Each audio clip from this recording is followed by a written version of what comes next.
Hello hello अस्सलाम वालेकुम। कैसे हैं आप लोग। आज बस मैंने ऐसे सोचा कि एक छोटी सी वीडियो बनाई जाए अपनी नाइट रूटीन की, और कुछ बातें जो मैं आपके साथ शेयर करना चाह रही थी वो करूं, जो मुझे लगता है कि वो यूज़फुल है। ये मेरा किचन है। जब हम रात को खाना वाना खा लेते हैं तो उमन किचन इस तरह से फैला हुआ होता है। पतीलों में जो होता है वो खाना बचा हुआ होता है, और बर्तन जो होते हैं वो इधर उधर बिखरे हुए होते हैं। तो अक्सर घरों में ये होता है कि सुबह जो होती है वो मेड आती है, यानी मासी या काम करने वाली, आप कुछ भी उसे कह लें। तो किचन जो होता है इसी तरह से पड़ा रहता है, तो वो बड़ा बुरा लगता है। दूसरे दिन सुबह जब आप किचन में आते हैं तो काम करते हुए बड़ी उलझन होती है।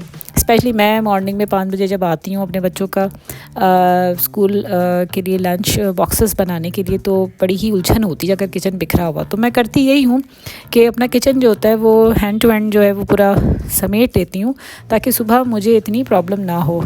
जैसे पतीलियों में से जो भी होता है खाना वाना, वो तो ज़ाहिर बात है आप भी निकाल ही लेते होंगे। तो मैं जो भी कुछ होता है वो निकाल कर एज़ इट इज़ फ़ौरन जो होता है वो फ्रिज में रख लेती हूँ।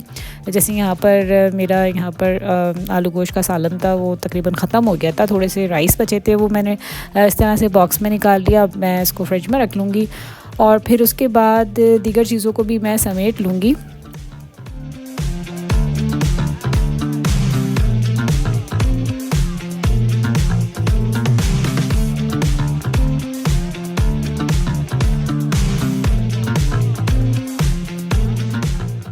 पतीलियों में जैसे सारे स्पून्स वगैरह जो होते हैं वो एक ही जगह पे गैदर करके रख देती हूँ, ताकि वो किचन में फैले ना रहें, और दूसरे दिन जो होता है वो जो आपकी मेड होती है उसको भी काम करने में इतनी दुश्वारी ना हो।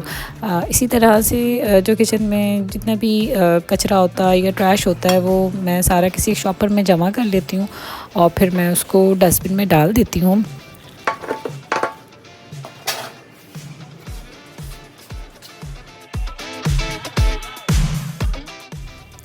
अच्छा, इस तरह से करने का एक फ़ायदा ये होता है कि जब आपका किचन पूरा मतलब जो भी खाने पीने की चीज़ें होती हैं जो थोड़ी बहुत इधर उधर पड़ी हुई होती हैं काउंटर टॉप पर, तो वो अगर आप सारा उठा लेते हैं और उसको प्रॉपर्ली डस्टबिन के अंदर डाल देते हैं, तो उसका एक फ़ायदा ये होता है कि चूहे और छिपकलियाँ, ये जो कॉकरोचेस जो होते हैं ना, जो नॉकटर्नल जितने भी रात को निकलते हैं, अब इनको रोक तो सकते नहीं। जैसे मेरा घर जो है वो बिल्कुल ओपन है, तो लॉन से वो चूहे तो आ जाते हैं, मतलब कुछ भी कर लें। लेकिन एटलीस्ट ये होता है कि आप उनको एक खुली दावत नहीं देते कि आप आइए और खाइए, तो उससे ये होता है कि काफ़ी हद तक फ़र्क पड़ जाता है। कॉकरोचेस वगैरह भी काफ़ी हद तक कम हो जाते हैं। अभी मेरा जो किचन था बेइंतहा गंदा भी हो रहा था, काउंटर टॉप भी गंदा था, तो मैंने ये तो नहीं किया कि मैंने बिल्कुल उसे नीट एंड टाइडी कर लिया, लेकिन हाँ इतना ज़रूर कर लिया कि कम से कम जब मैं आऊँ दोबारा तो मुझे घबराहट ना हो किचन में काम करते हुए।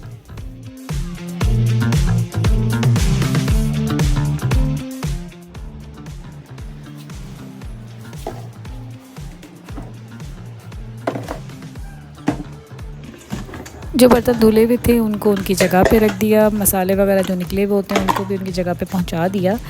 तो बस इस तरह से करके किचन जो होता है वो आपका 100% तो नहीं, लेकिन एटलीस्ट आपका 50% जो होता है वो नीट हो जाता है।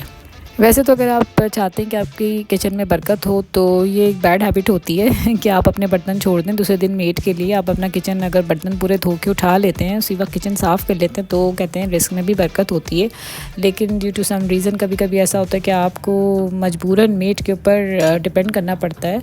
तो बस इस तरह से अगर आप कर लेते हैं कि पतीलियों के अंदर सारे चमचे और जो होता है वो एक किसी बड़े पतीले में डाल दें। जितने भी बाउल्स हैं उनको एक तरफ गैदर करके किसी मतलब प्रॉपर्ली, जैसे मैंने यहाँ पर किया है, सिंक में से प्लेटें वगैरह डाल दी और सारे प्याले वगैरह जो होते हैं, जो भी बाउल्स वगैरह थे, उनको एक में एक करने के बाद मैंने उनको एक जगह कर दिया। तो ये सारे के सारे जो है प्रॉपर्ली सिमट गए।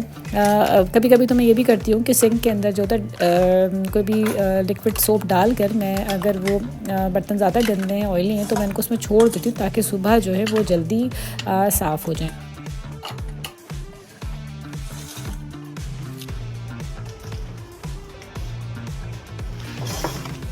अब आपको यहाँ नज़र आ रहा होगा मेरा किचन कितना अब सिमट चुका है। यूँ कह सकते हैं कि बिल्कुल टाइडी तो नहीं, लेकिन हाँ टाइडी अब हो चुका है नेक्स्ट डे के लिए। पहले काफ़ी गंदा था और काफ़ी बिखरा हुआ था, और अब बिल्कुल इस तरह का है कि मैं इसमें अपना काम का आगाज़ कर सकती हूँ जब तक कि मेरी मेड नहीं आ जाती। तो बस ये मेरी नाइट रूटीन थी, तो मैंने सोचा आपके साथ शेयर कर लूँ। आई होप आपको पसंद आई हो। कि पसंद आई हो तो प्लीज़ कमेंट बॉक्स में ज़रूर बताइएगा। तो मिलते हैं नेक्स्ट वीडियो तक। टिल देन अल्लाह हाफिज़।